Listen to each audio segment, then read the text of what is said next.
The story, of course, with Jules Verne is 20,000 Leagues Under the Sea, and his Nemo character kind of is he's kind of bipolar. He's got kind of good and bad sides to him. He's trying to save the world, but by doing that, he's blowing up things and killing people. And so I wanted to capture that in this sculpture and kind of having this duality of Jules Verne. And so we've got kind of the good Verne, and on the other side, we kind of have the bad Verne, or the kind of this giant squid Verne, because in the story, the Kraken, or at least the Kraken, the giant squid basically attacks the ship and tries to destroy the ship.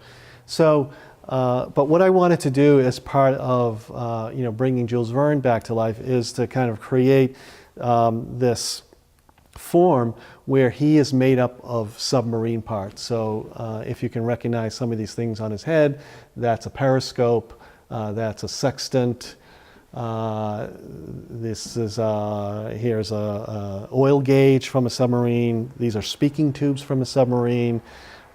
This is a gauge, run and blow, meaning that it gets the submarine up on the surface and then down below the surface of the water.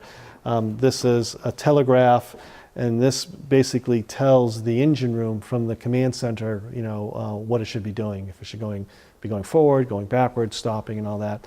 So, and when this is working, it comes alive. There's plasma lights in here that light up. The gauges start to turn, lights come on, and Jules Verne comes to life. So this is kind of the front. If we want to kind of look towards the back, this is one of the most amazing parts of the Jules Verne 20,000 League story. Well, Jules Verne was so detailed in his imagination and his vision of what a submarine could be.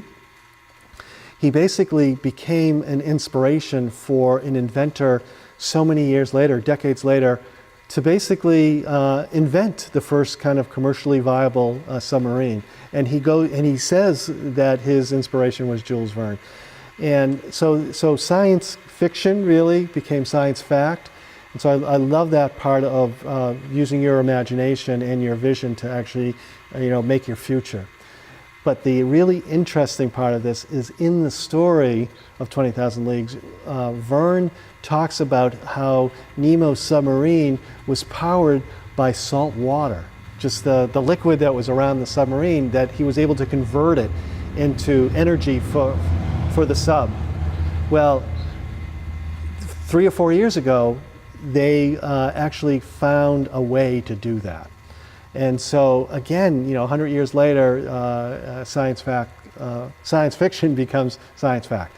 So we're trying to kind of give life to that, and in a cool and authentic way, bring that story to life. And so here, we have neat things like this is a kind of an IBM keyboard that's been converted to look like it's from the Victorian period, the period when Jules Verne was actually writing the story.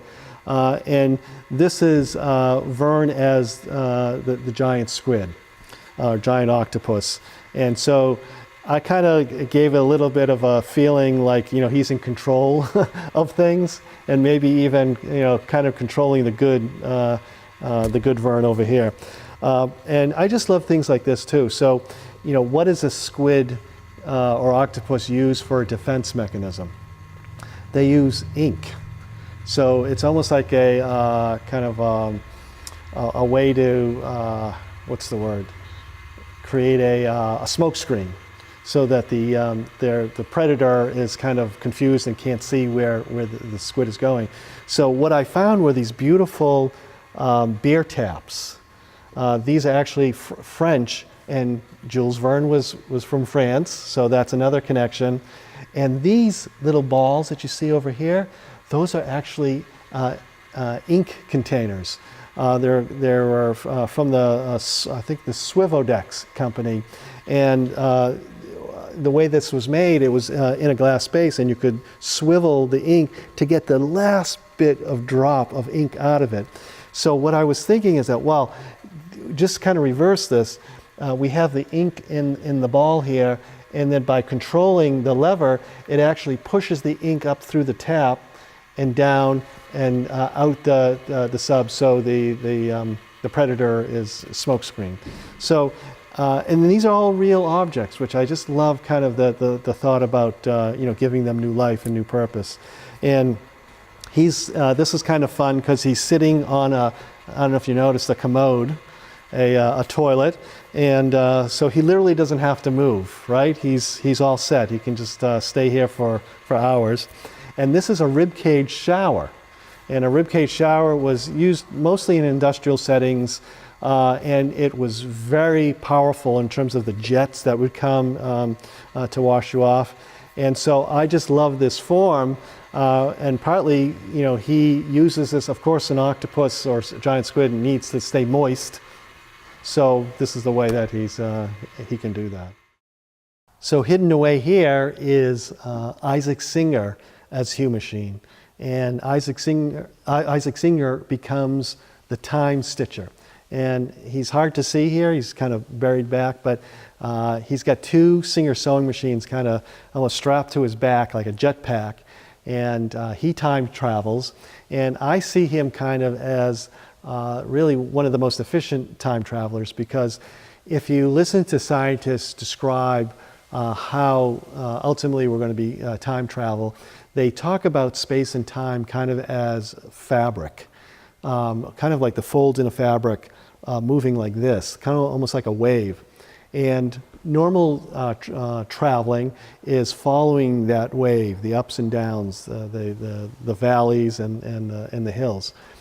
If you're going to time travel, you don't go up and down, you basically pass through the fabric straight like that, and kind of warp travel and getting from point A to point B in a much faster way. So I love the idea of this kind of word usage of fabric, and of Issac Singer kind of being the time stitcher, being able to time travel through space and time with his sewing machine. This is my Mary Shelley Humachine, and of course Mary Shelley wrote Frankenstein, and this is Mary Shelley without her head. We're working on her head still, but Mary Shelley comes back as the machine that brought Frankenstein to life. And she's basically kind of giving the world electricity and this kind of reanimation. And so she has a lot to her story, but what we wanted to do is to actually kind of, again, use electricity in a way to really illustrate this kind of new life. And so we have, I had an artist work on this glass heart, and we were able to kind of put plasma gas in it, so we kind of have that nice lightning effect. We have a Jacob's ladder that she's holding, which has this spark that kind of comes up. And she has electricity flowing through her hands, and then she's able to write her story on a typewriter here. And I won't even go into what this is because there's a lot of story back there. And but one of the things that I love about what we did here is that I found these really rare, they're from the 1920s, X-ray machines. And you can see here that's where the X-ray would be pointed at the person.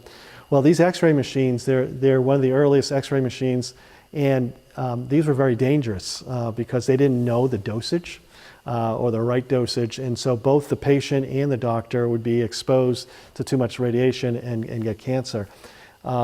So this is early technology, which really astounds me too, because if you take a look at these X-ray heads, they're very menacing.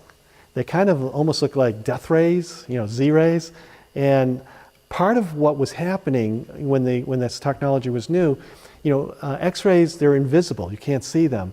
So the designers had to really kind of come up with a way to make people feel like something was actually happening, that it was powerful, that it was doing something. And so they created these really kind of heads to these to kind of give you this sense of strength and power. But of course, I don't think designers would do this now, because you'd scare the kids away and the adults by designing things in that way. And what I have here too, it's kind of it's not, we don't have the clocks in place, but we have these insulators, electrical insulators, that would be on the top of telephone poles that would be able to kind of insulate the wires. And so we have those, and those are going to light up. And we have the numbers 1818, 1818. Guess what those numbers represent? She wrote the book. That's when Mary Shelley wrote the book Frankenstein. So, and I also love the fact 1818 in Judaism, 18 means life, and so we have double life going on, which kind of Frankenstein came back as a double life. So I'm always constantly trying to find meaning, going to the past and thinking about bringing it to the present, and how we can kind of use these messages, these visionaries, thoughts in terms of how we can improve our world for the future. So that's what I hope kids and adults will take away from the exhibition.